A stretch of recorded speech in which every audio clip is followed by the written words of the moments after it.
tukwifuriza kugira weekend nziza cyane. Manchester United ikaba iri kuvugwamo Kingsley Coman. Ni inkuru izanwe n'umugabo witwa Andy Maiten atubwira ko Man United iri gushaka Kingsley Coman, ariko ni inkuru ihise hakanywa na head of football muri Sport Build yitwa Christian Farke. Akaba hise avuga ko ababosi y'ikipe ya Bayern Munich bangiye Man City yuko yafata Kingsley Coman ikamushyira muri deal ya Sané. Ati rero sinkeka yuko abayobozi ba Bayern Munich bazemera yuko Man United igura Kingsley Coman. Ati mu byukuri Kingsley Coman ntagurishwa. Afera asubira Premier League sezo itaha 2020-2021 ikaba iri butangire ku itariki ya 12 z'ukwezi kwa 9 uyu mwaka, ikarangira ku itariki ya 23 z'ukwezi kwa 5 umwaka utaha 2021. Yitwa Douglas Costa, akaba ari umuwing ukomeye cyane ikipe ya Juventus. Ntago azagaragara kuri match bafitanye n'ikipe ya Lyon muri Champions League ku itariki ya 7 z'ukwezi kwa 8. Yitwa Kalidou Koulibaly. Amakipe yahunze kabisa Manchester City, Manchester United ndetse n'ikipe ya Liverpool. Akaba rero Napoli miraca 70 z'amapound y'amakipe yose yahakanya avuga ko nta nimwe ishaka kuyishyura. Yitwa Ferran Torres yamaze kumvikana n'ikipe ya Manchester City. Igisigaye ni Man City igomba kumvikana n'ikipe ya Valence. Man City kari gutanga $30 z'amayero, hanyuma ikongeraho add-ons zikagera kuri $10. Yitwa Kai Havertz, sister we amukoreye kabisa ibara rikomeye cyane. Sister we afite anniversaire kuri uyu munsi, rero akaba yacase n'umufana. Umufana aramubwira ati joyeux anniversaire rwose, uri umukobwa mwiza cyane. Ahita namubwira ati se brother wawe azahindura ikipe. Umukobwa ahita asubiza atazagira ndani kwezi gutaha. Umufana ati fantastic. Ati Chelsea, sister wa Kai Havertz yitwa Rhea Havertz. Ati yes. Deal tayari. Urabona ko amafoto yagiye hanze na chat yose. Blague ziba ziharanga. Yitwa Dejan Lovren akamaze kumvikana n'ikipe ya Zenit St Petersburg, agomba guhita ajya mu Burusiya rero kuri $11 z'amapound kabisa. Liverpool igomba ko yarya. Fabinho Tavares ku munsi wa gatatu akaba yara celebrate igikombe ahangaho uramureba, ariko abajura bagiye mu rugo iwe baramucukura baramupekua kabisa, amabiju baratwara, barangije bafata n'urufunguzo rw'imodoka bahita bamwiba.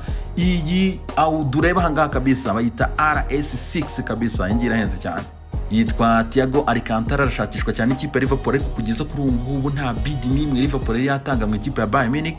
Shkodran Mustafi ati ni ikipe ya Arsenal uyu nguyu rwose nana ritaringa Arsenal nimero ishobora kuzayibika, ariko inkuru nari mufiteho ibyo byari blague. Akaba uyu mugabo yavunitse ntago azongera kugaragara muri iyi saison, inkuru mbi cyane ku ikipe ya Arsenal. Yitwa Douglas Luiz no mu Brazil ukina hagati mu kibuga mu ikipe ya Aston Villa, arashakishwa cyane ikipe ya Arsenal mu gihe Aston Villa yabimanutse. Uyu musore mureba yitwa Joelson Fernandes, afite imyaka 17 yandatakira ikipe ya Sporting Club de Portugal. Arsenal iri kumushaka rero ibinyujije kuri wa agent usigaye guri Arsenal witwa Kia Dolabishia, yamaze no guhaguruka yerekeza mu gihugu cya Portugal kujya kuganira n'ikipe ya Sporting. Arsenal ikaba yamuhaye igikapu cya $13,600 by'amapound ngazana uyu musore. Yitwa William Saliba, akaba yaramaze gusinya ikipe ya Arsenal, uramubona ahangaha. Ariko uyu mupeti akaba ari n'umufana wa Arsenal guhera imyaka myinshi cyane, uramubona ngaho yambaye tujezi twa Arsenal, uramubona yitwa Ivan Perisic. Uyu nguyu rero bikaba byamuyobeye kabisa, Bayern Munich nishaka kumugumana nyuma y'uko kwezi kwa 8 rero ashobora guhita agaruka mu ikipe ya Inter de Milan, Manchester United ndetse n'ikipe ya Tottenham Hotspur zikaba ziri kumwifuza.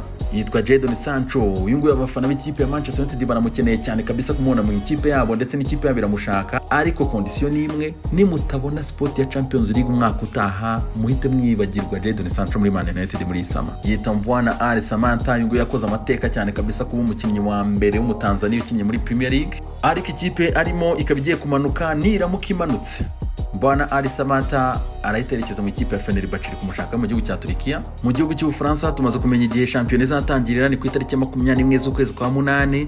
Bakaba rero zari ku munsi wa 5 nimugoroba. Fixtures ya mbere izafungura umunsi ni Olympique Marseille izakira ikipe ya Saint Etienne.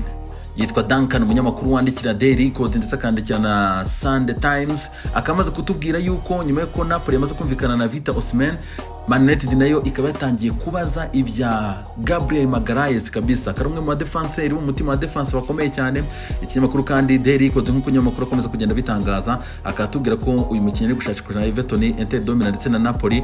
Akaba rero uyu defenseur imyaka 22 mu Brazil, akaba rire imushakaho miliyoni zirenga 25 z'amayero. Les amis, mukomeze kugira weekend nziza cyane.